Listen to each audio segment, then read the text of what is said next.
Vale, voy a hacer aquí que se me ha caído el móvil y había un problemilla. A ver, la descolonización de Asia. Fue el primer continente después de la Segunda Guerra Mundial en descolonizarse. La independencia del Imperio Británico en Asia, de parte de la India, que fue la descolonización de Asia del Imperio Británico. Fue poco conflictivo, ya que no tuvieron que recurrir a la violencia, no hubo ningún tipo de guerra. Y tras la Segunda Guerra Mundial, Londres se dio cuenta de que las colonias no le salían rentables y mediante Gandhi se llevó a cabo la política de resistencia pasiva. Eh, la descolonización siguió los pasos del plan Mountbatten, el cual se dividía a India en dos estados, la Unión India y Pakistán. Pakistán quedó dividida en dos territorios, uno al oeste y otro al este de la India, separados ambos por más de 2000 kilómetros. Los conflictos entre Pakistán y la India siguen en la actualidad.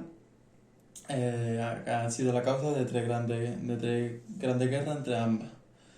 Más tarde, Ceilán, Birmania y Malasia se independizaron del Estado británico. Algunas siguen dentro de la Commonwealth. Las colonias francesas y holandesas, que serían la independencia de Vietnam, de la Indochina francesa. No fue tan calmada, ya que llegaron a enfrentamientos militares entre ambos. Finalmente, el ejército francés fue derrotado tras 8 años de guerra. Francia reconoció la independencia de las colonias indochinas en la Conferencia de Ginebra en 1954. Vietnam quedó dividida en dos partes, Vietnam del Norte, con régimen comunista, por Ho Chi Minh, y Vietnam del Sur, dirigida por los franceses y estadounidenses. Ambos territorios se enfrentaron y al ganar Vietnam del Norte surgió la unión de ambos países para formar la República Socialista de Vietnam en 1976. El siguiente apartado, quedaría Indonesia por parte de los holandeses, que se declaró independiente, pero decidieron mantener la colonia por la fuerza mediante una guerra. Tras las dificultades militares y los problemas económicos, aceptaron la independencia en 1949. El siguiente apartado sería el Oriente Próximo, en el cual el Oriente Medio es una zona conflictiva. Allí se asientan las reservas de petróleo más importantes del mundo. El reparto del Imperio Turco se hizo a la bulla entre Reino Unido y Francia, en los cuales instauraron en el poder oligarquías corruptas. La creación del Estado de Israel ha originado conflictos que se prolongan hasta hoy en territorios hasta entonces árabes. La creación del Estado de Israel, que era un problema árabe-israelí, se basa en la aparición del movimiento sionista, que defendía la creación de un hogar nacional para los judíos en territorio palestino. El Reino Unido tuvo el mandato sobre Palestina y permitió la llegada de colonos judíos hasta tal punto que después de la Segunda Guerra Mundial muchos judíos tuvieron que huir hacia la zona palestina y esto conllevó enfrentamientos entre ellos. El asunto llegó a la ONU y se aprobó la propuesta de partición. El plan fue aceptado por los judíos, pero no por los árabes, ya que se negaban a la creación de un Estado judío en una tierra que ellos consideraban suya. Los nuevos estados árabes, en el que antes de estos estados había guerras entre árabes e israelíes, que fueron 4 guerras. La primera guerra árabe-israelí fue por la invasión de los países árabes y palestinos en contra del territorio judío, al retirarse el Reino Unido. La segunda guerra llegó por la lucha del Canal de Suez, que resolvió con un acuerdo de paz. 11 años después llegó una nueva guerra, que sería la tercera guerra o la guerra de los 6 días, en la que hubo un periodo de tensión entre Israel y sus vecinos, en el cual la franja de seguridad en el cual derrotaron a sus vecinos, Egipto, Jordania y Siria, y lograron ocupar franjas de seguridad para protegerse de nuevos ataques. La Cuarta Guerra, o Guerra del Yom Kippur, en 1973, cuando Egipto y Siria lanzaron un ataque para recuperar los territorios perdidos de la guerra anterior, pues desde ese año no habían más guerras gracias al acuerdo de Camp David. Solamente hubo la guerra del Líbano.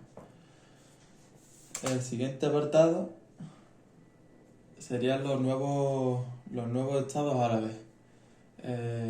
Irak, que en este país surgió el partido de Baas, que dio un golpe de estado y se hizo con el poder. Dentro de este partido destacaba la figura de Saddam Hussein, que fue ascendiendo hasta hacerse con la jefatura del Estado e implantar una dictadura. En Irán, que es de raíz islámica pero no árabe, era una monarquía gobernada por el Shah Reza Pahlavi. En 1979, una revolución encabezada por el clero chiita derrocó al Shah e implantó una república islámica radicalmente antioccidental y anti-israelí. Egipto, la derrota en la Primera Guerra Árabe-Israelí provocó la revolución de 1952 y el derrocamiento de la monarquía. Esto significó la subida al poder de un grupo de militares dirigidos por Nasser, que consiguieron la nacionalización del Canal de Suez y llegó a fundar la breve República Árabe, la breve República Árabe Unida, la RAU, pero fracasó, que serían Egipto, Siria y Yemen. Siria, que sería el siguiente país, fue ganando influencia el partido Baas, que consiguió la creación República Árabe Unida, la que anteriormente falló. En 1963 hubo un golpe de Estado que se resolvió con un tratado de amistad y cooperación de la URSS, de la Unión Soviética.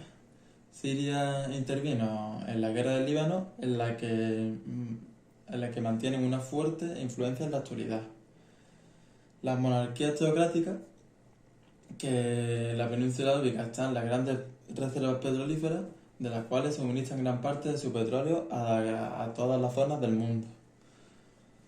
La descolonización de África, que es la que tenemos aquí, en la que Argelia era una importante colonia de poblamiento del Imperio francés. Marruecos, sin embargo, estaba dividida entre Francia y España. Entre 1955 y 1970, todas las colonias africanas lograron la independencia con el panafricanismo, que es la que crearon la Organización de la Unidad Africana. Se desprendieron los imperios británicos, franceses y belgas, también los portugueses. La herencia colonial, que los problemas de los nuevos países fueron el empobrecimiento económico, la insuficiencia de la estructura sanitaria y educativa y la inestabilidad política.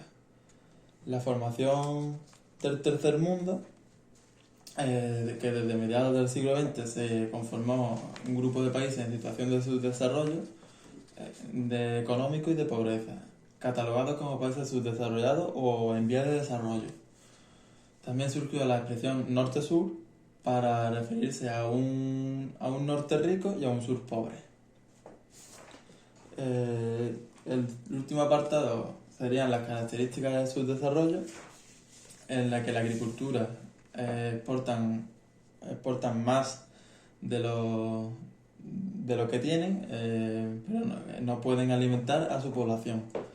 El crecimiento demográfico fue muy elevado y tuvieron endeudamiento a la hora de financiar nuevas máquinas que eran más caras que sus ganancias. El grave déficit educacional, en la que gran parte de sus habitantes no podían acceder a una formación. El neocolonialismo, son los países del tercer mundo que se encuentran en una situación de dependencia económica, la cual consiguieron la independencia, pero mantienen una dependencia económica con sus antiguas potencias colonizadoras. Ese tipo de dependencias serían dependencias financieras en las cuales los países desarrollados facilitan préstamos a los subdesarrollados, el cual ocasionan deudas extremas. La dependencia tecnológica, que sería el atraso de los países del sur hasta el punto que tienen que comprar nuevas tecnologías a precios elevados a los países del norte, que serían los ricos, y no pueden desarrollar ellos mismos sus propias tecnologías por esos precios, al estar tan elevados, no tienen esa facilidad. Y la dependencia comercial, venden materias a precios muy bajos y compran productos elaborados y tecnología a precios muy elevados, lo que la balanza comercial siempre les resulta negativa. Y con esta exposición terminaríamos lo que sería la descolonización con este tema y hasta aquí terminamos. Sí.